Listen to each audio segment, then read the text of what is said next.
Good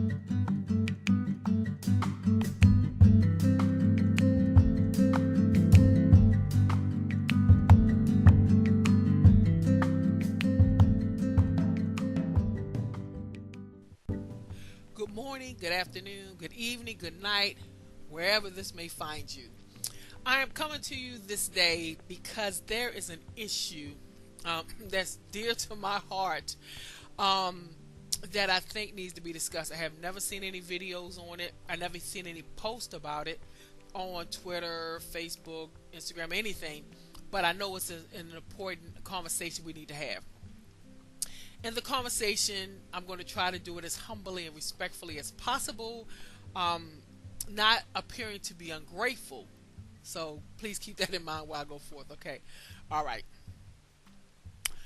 When it comes to dealing with people that are in need and or the homeless community, we have to first remember above anything else that they are people first. Before they are in need, people in need, before there are people that are homeless, they are people first.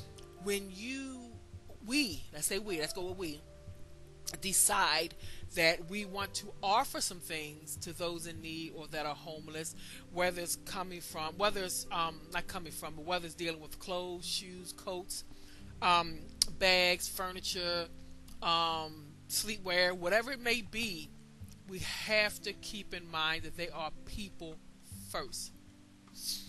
With that said, please don't do this. Please don't do this. 1 second. Now let me say this. Let me say this first. I am part of a tennis association, the Bristol House Tennis Association here in Baltimore, Maryland. We do more than just deal with our community. We deal with any and everyone that may have a need. If we can't deal with it directly, we send them to the right resources, whether it's an organization, a charity, whatever it may be. We try to make sure we have these contacts in place, and if we don't, we work diligently to find the best avenue for that person dealing with their circumstance or situation. I'm also the vice president of our community outreach at the True Way Church of God. Hello, shout out. No, I am the vice president of that outreach, and from time to time on both ends, a lot of things go through my hands, being a liaison of the association and being the active member, a very active member in the outreach. So what happens is we get a lot of things that comes through, and we have to go through them and sort them and things like that. And from time to time, we get things that we have to really wonder, why did they even submit this? For instance, is one thing. Now, don't get me wrong. We appreciate the energy or effort that someone is making, but we need you to do it out of love. We need you to do it out of love. This should have never been donated to us, and I'm explaining why. Now, when you see the jacket, it's clearly that it's falling apart. That it's falling apart, right? Oh, the stuff is falling all over the place. I don't know if this was a leather or pleather or what it was, but see all that? All of that stuff is stuff that's peeling and falling, literally, ooh, it's all over me, falling off of the jacket. Now, regardless to what somebody's situation is, they should never have to sort through something like that. They should never have to sort through anything like that. And to submit something like that for someone in need or someone that's or even someone that's homeless, to me is unacceptable. It's unacceptable. Why? Because if you wouldn't want that evidently you're not keeping it for several reasons. Either because you feel it ain't worth you wearing anymore. I don't think that was a jacket that somebody decided, hey, somebody who could really use this jacket. Please don't make us your dumping ground, and don't make us your trash man. We are here to provide assistance and service and aid. We won't put this out. We won't put this out. However, we may be a little standoffish with receiving anything else from you if the majority of things that you're giving us are like that. Please don't give stuff that is stained around the collar and under the arms that you can see from a distance that, it's never going to come out. We have received kids' clothes that smell like urine. If you had things in your house where they were water damaged and they sat, and you decide, you know what, I'm not going to use this. It's sad. It smells moldy or whatever. Don't give them to us unless you wash them or take them to the dry cleaners. Please don't give them to us. That is so rude. That is so rude because we don't have the facilities to wash that stuff. We don't have the facilities to dry that stuff. We don't have it. So when you bring it to us, at least appear that you was caring, for the person who might get it. Because if you're giving us something that you will be offended to receive yourself, then you know more. You know better. We know better than to give that. So please, please, please don't do that. I don't want to seem like we're ungrateful, or I'm speaking of myself right now, that I'm ungrateful.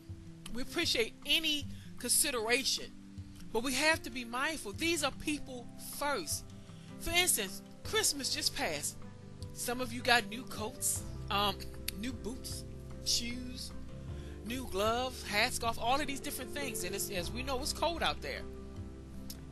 And in your closet, in your cabinets, you may even have several pairs of shoes and tennis. You might have about 4 or 5 or 3, even 3 or 4 coats.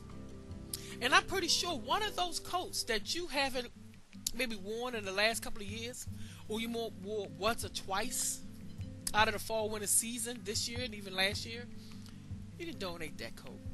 You can donate that. Just go ahead and donate that coat. You know it's a good coat. That's why you still have it. But you're not wearing it. So what is the point? Because, I might decide I might want to wear it next year. Let it go. Let it go. Donate that. Those extra pair of shoes that you got, now you got about 10, 11, 12 or more shoes. Take a couple of pair of what you have and just donate it. But don't necessarily donate what's wearing out. The heel is leaning. The laces are gone. Come on. We have to do better. We have to do better. Because you have to remember, those same people that's in need may be in need of a job. They may be in need of housing. So when they go to places to look for a job, they like to have something nice. Like, for instance, somebody donated these shoes right here, right? Now look at that. A nice shoe. You can clearly tell by the inside that it's been worn, but it doesn't smell. And it's something that you probably can put a lining in if the person chose to do it. But look at the outside. It's wonderful. Look at that. It looked like a brand new shoe, like it's barely worn. This is the type of... Why am I looking at myself? This is the type of stuff that we really should be looking to give. Everything we have might not be perfect because some things are used. Most things are going to be used. But again, it should be where it doesn't look like somebody's trash. It should look like somebody's trash. So, as we go into the season of the new year, as we still are celebrating the Christmas season and we're still in this love mode, please give to your local churches, the church you attend. Find out where there's a clothes closet, your neighborhood association, your tenant association, because even in our building, we from time to time have people seeking refuge somewhere throughout our building, whether it's literally outside on the benches, whether it's inside on the sofa, whether it's sleeping on top of a washer on the 5th floor, which we just had a young lady with that situation, or somebody sleeping in the storage rooms, trying to have shelter from the cold, and even with the young lady that we just serviced. And we really worked diligently to service her. We was able to provide her with clothes because we had clothes that would fit her. And they look brand new. Whoever donated them, thank you so much. Thank you so much. Them clothes were nice. I don't mean no harm. They look like they were straight out the store. So again, it made her feel good because the second day, as we was working with her, it was interesting enough because she said that she hadn't showered in 2 weeks. We let her shower. We let her change it. She had those clothes. And she came. Let me tell you something. When she came out that shower, she must have had some talk time with the Lord, because she was a spiritual person just going through. She'd been homeless for a year. But again, when she came out, she felt good. You could tell she just felt good. And she was just looking at herself. And I wish we had some cameras, because we would have took some pictures. Because, I mean, just to even let her see, I wish we could have gave her before and after of herself to keep herself encouraged. But nonetheless, those clothes made her feel good. Not just the service of being helped, and people, you feel like people that's loving on you, like, hey, you family. But the fact, just to know when you walked away, you felt brand new, you felt cleansed inside and out. So it was a wonderful thing. So again, when you give, please, by all means, give from the heart, give from love. Just give from love. All right, thank you. Bye bye.